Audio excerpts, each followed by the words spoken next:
Aha, bugünkü yeni mövzumuz inkluziv təhsil.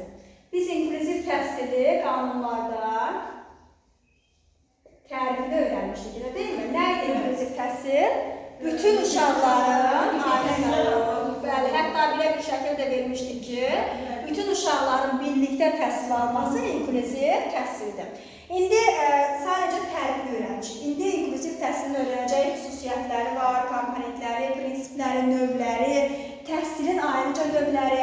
Birinci növbədə gəlin deyək, inkluziv təhsilin komponentləri. Komponentləri nələrdir? İnkluziv təhsil ümumiyyətcə yenə deyirəm. Biz bilirik ki, təkcə sağlamlıq imkanları məhdud olan uşaqlar deyil də, bütün uşaqların birlikdə təhsil almasıdır. İstər maddi, mənəvi, rəngindən, dilindən, irqindən, mənsubiyyətindən asılı olmayaraq bütün uşaqların təhsil almasıdır. Bəs komponentlər nə deməkdir? Komponent o deməkdir ki, uşaqlara dəstək olmaq, onların yanında olmaq və bunu müxtəlif istiqamətlərdə həyata keçirmək.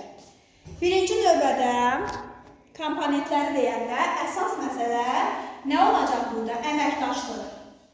Yəni, valideynlər də olsa, ailələr olsun, ətraf mühit də olsa, həmin uşaqların yanında olmalıdır, onlara dəstək olmalıdır, əməkdaşlıq. Birgə fəaliyyət, əməkdaşlıq olmalıdır. Sonra, pedaqoq və psixoloqların rolu.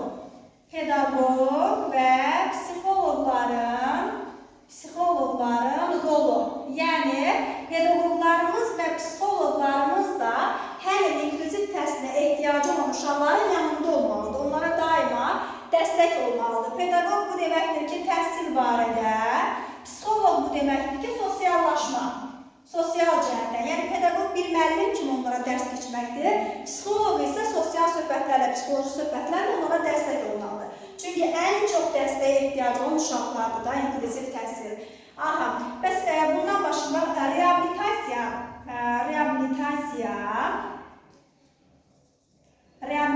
xidmətləri. Bu nə deməkdir? Necə ki, mən bunu həmişə müəllimlərə belə izah edirəm. Necə ki, xəstəxanalarda reanimasiya var. Ondan sonra doğuş şöbələri var. Yəni, fərqli şöbələr var da, elə deyil mi? Uşaq şöbəsi var. Reabilitasiyada sırf uşaqlarla məşğul olan həmin bir şöbədir. Və o şöbədə psixoloji heç nə yoxdur. Sadəcə tibb yolunda müalicələr var. Aydın oldu. Yəni, reabilitasiya xidmətləri mütləq olmalıdır ki, uşaqların nisbətən yüngülləşdirməkdir, müalicəli üsulla, bir növ təbib deyək də, iynə dərmanla. Uşaqların müalicə olunması üçün reabilitasiya xidmətlərinin olması vacibdir. Bundan sonra nə olmalıdır? Ailələrlə işin təşkili. Ailələrlə işin təşkili. Bu nədir? Bayaq dediyimiz kimi əməkdaşlıq artıq biz bilirik ki, kollektiv şəkildə bir bağça olaraq həm uşaqların yanında olmaq. Bir də var ki, ailələrlə əməkdaşlıq edərək uşaqlara dəstək olmaq. Bax, bu ailələrlə işin təşkili əsas götürülür. Məktəbə inteqrasiya. Məktəbə inteqrasiya. Bu nə deməkdir? Uşaqları elə təlimləşdirmək, elə maarifləşdirmək lazımdır ki, məktəbə də onlar düzgün şəkildə inteqrasiya olunsun. Çünki təkcə bağçalara aid deyil də, inkluziv təhsil eyni zamanda məktəblərə də aiddir. Məktəbə də inteqrasiyanın olunması bu da aiddir komponentlərinə. Bəs inkluziv təhsilin prinsipləri, yəni hansı prinsiplər üzərində qurulur? Prinsiplər. Hansı prinsiplər üzərində qurulur deyəndə artıq uşaqdakı müəyyən bacarıqlardan gedir söhbət. Bax, prinsip deyəndə, belə deyək də, ilk öncə bunu deyək ki, uşağın bacarığı, daha doğrusu uşağın dəyəri onun bacarığından asılı olmamalıdır. Onun bacarığından. Nə deməkdir? Bunu mənə necə izah edərsiniz? Uşağın dəyəri onun bacarığından asılı olmamalıdır. Yəni, uşaqlar məsəl üçün o zəiflər, zəifdir, yəni onu deyə verir, bacarıqlarını nəzərə alır. Bəli. O uşaqların nəyisə bacarmamağı normaldır. O nəyisə bacarmırsa, mən ona təhqir edici sözlər deyim, olarmı? Dəyər verməyim, olarmı? Olmaz.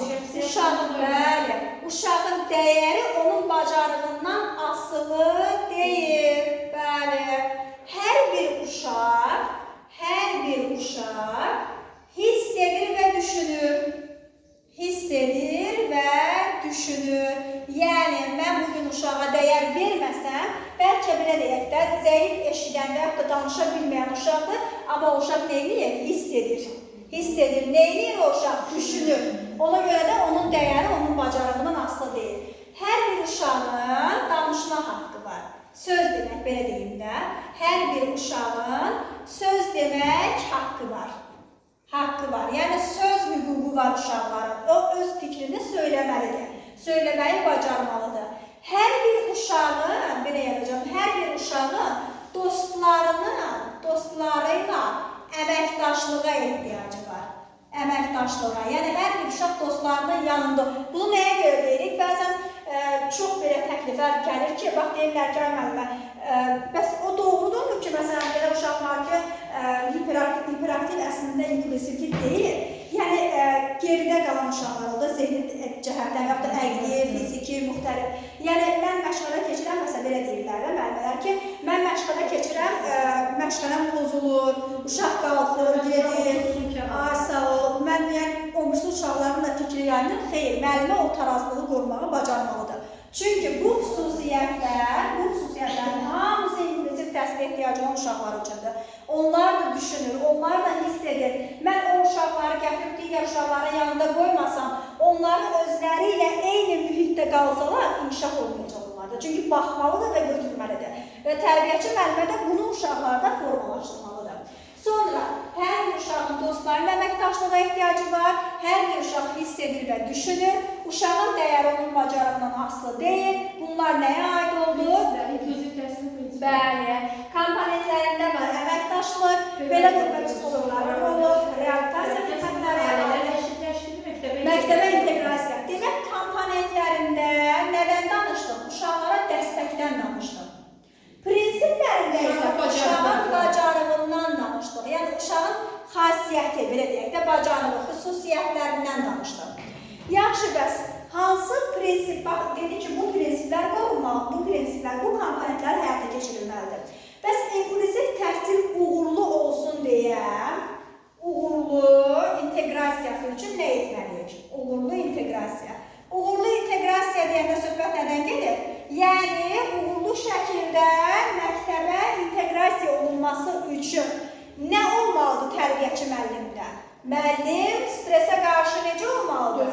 Bəli, stresə qarşı dözümlü olmalıdır. Bəli, dözümlülük və intellektual sferası möhkəm. Bu nə deməkdir? Deməli, təbii ki, burada dediyimiz kimi çətinlikləri yoxdur deyə bilmərik. Yetəri qədər çətinlikləri var və uğurlu inteqrasiya olunsun deyə müəllim stresə qarşı dözümlü olmalıdır və intellektual sferası möhkəm olmalıdır. Bu da o demək, eyni zamanda dözümlüyə gəlir. Yəni, öyrətmə bacarığı daha güclü olmalıdır. Çünki həm inkluziv təhsil, belə deyək də, sağlamlıq imkanları məhdud olmayan, həm də sağlam uşaqları birlikdə saxlamağı bacarmalıdır. Stresə qarşı da dözümlü olmalıdır, intellektual sferası da möhkəm olmalıdır. Bu oldu inkluziv təhsilin, belə deyək, həm prinsipləri, həm komponentləri, həm də uğurlu inteqrasiyası. Şəklini çəkək, zəhmət olmasa. Sonra ümumi təhsilin növlərindən danışacağım. Ay, sağ olun. Aha. İndi ümumi təhsilin növləri. Buna qədər aydın oldu. Çətin deyil ki. Ay, sağ olun. İndi hələ o PDF-i də oxuyun, səsini zahana baxın, daha ətraflı şəkildə. Burada əsas açar sözlərə deyilik, amma daha ətraflı şəkildə inşallah baxacağız. Necə? Mənə ehtiyac olmur. İnkluziv təhsilin, əvvəl inkluziv təhsilin növlərini deyək. İnkluziv təhsilin növləri. İnkluziv təhsilin 3 növü var. Aha, nöqtəvi daxil olma, eşitmisiniz mi bunu? Bəli. Nöqtəvi daxil olma, hissəvi daxil olma və tam daxil olma. Bəs bunlara nələr aiddir? Bunları eşitmisiniz mi? Yox, eşitmir. Nöqtəvi daxil olma, bu da deməkdir. Əslində nöqtəvi, hissəvi, tam daxil olma. Nöqtəvi daxil olma budur ki, həmin sağlamlıq imkanları məhdud uşaqlar fiziki tərbiyədir, idman, Yalnız bu məşqələr. Təsviri fəaliyyət. Çünki bu məşq əyləncələrdə, belə əyləncəni buna əlavə edəcək. Yəni, burada əslində fiziki tərbiyə, idman, təsviri fəaliyyət bir var savad təlimi, yəni uşağa sual verirsən, uşaq cavab verir, düşünür. Bir də var oyundur da, məsələn, rəsm yapır, uzaqlaşır. Bu zaman digər uşaqlarla birlikdə həmin uşaq da, bəs bu doğrudurmu? Yəni, təkcə bunlarda. Təbii ki, doğru deyil, elə deyilmi? Hissəvi daxil olma nədir? Oyun, Bəzi hissələrində. əyləncə, ekskursiya, bayramlar. Bu zaman digər uşaqlarla birlikdə, belə deyək də, məşğələyə qoşulurlar. Tam daxil olma isə adına məlum olduğu kimi bütün uşaqların birlikdə, bəli, bütün uşaqların birlikdə təhsil alması. Bu da aid oldu. Bu özü nəyə aid oldu ümumi şəkildə? Üçü də inklüziv təhsilin növlərinə, bəli. Bəs inklüziv təhsilin, PDF-də var, heç olmaz, oradan yaxşılayıb deyəcəm, mənləri səs verəcəm. Bir də təhsilin növlərini yazaq. Yazıq PDF-də var, oradan mənlərə qeydənət var. Bir dənə burada təhsilin növlərindən də danışaq. Təhsilin növləri. O inklüziv təhsilin növləridir. Bu isə ümumi şəkildə təhsilin növləridir. Birinci, diskriminasiya, biraz adları çətindir. Diskriminasiya. İkinci, segregasiya. Eşitmişsiniz mi bunları? Görürsünüz nə maraqlı şeylər öyrəndik burada. İntegrasiya və inklüziv təhsil. İnklüzivlik, belə deyək. İnklüzivlik, bəli. Bir də ki, açıq məşğələdə inklüziv təhsildən danışanda deyərsə diskriminasiya, segregasiya belə danışarıq. Daha elmi dildə danışarıq, hə? Diskriminasiya, segregasiya, integrasiya, inklüzivlik. Bu nəyin növləri oldu? Hə? Nəyin növləri? Təhsilin növləri. Deyir ki, təhsilin ən dəhşətli, ən ağır növü diskriminasiyadır. Çünki uşaqlar tam şəkildə təhsildən kənarda qalır. Sağlamlıq imkanı, bütün uşaqlar yox ha. SIM yazıram da buna. SIM, sağlamlıq imkanları məhdud. Uşaqlar təhsildən tam kənarda qalır. Təhsildən tam kənarda. Və bu əvvəlki illərin, yəni bundan çox əvvəlki illərin təhsil formasıdır. Ki, yəni sağlamlıq imkanları məhdud uşaqlar təhsildən tam kənarda qalırdı. Bəs segregasiya, integrasiya, inklüzivlik nədir? Segregasiya budur ki, xüsusi təhsil müəssisələrində, xüsusi təhsil və yaxud da evdə təhsil. Bax, burada tam kənarda qalırdı. Burada təhsil alır. Amma uşaqlarla bir yerdə yox da, xüsusi təhsil müəssisələrində, bəli, və yaxud da evdə uşaq təhsil alır. Yenə də uşaqlarla bir yerdə qarışmadır. Bəs integrasiya nədir? Eyni bağçadır, eyni bağça, fərqli qrup. Fərqli qrup, bu nə deməkdir?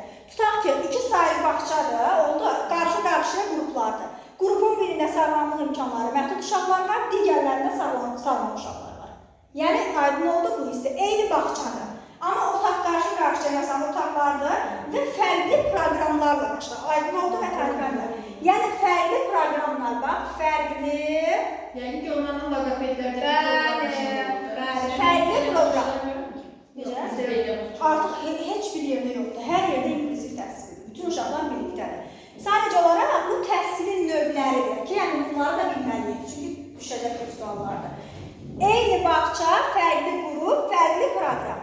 İnklüzivlik isə artıq bütün uşaqların, bəli, bütün uşaqların birlikdə təhsil alması.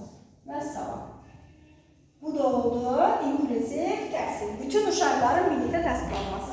Bir də deyək deməli, nə oldu?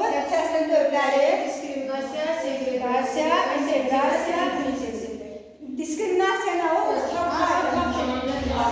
Tam ən dəhşətlisi deyir budur. Segregasiya, təhsil evdə integrasiya, eyni bağça, fərqli qruplardır. bütün uşaqların bəli birlikdə təhsil almasıdır.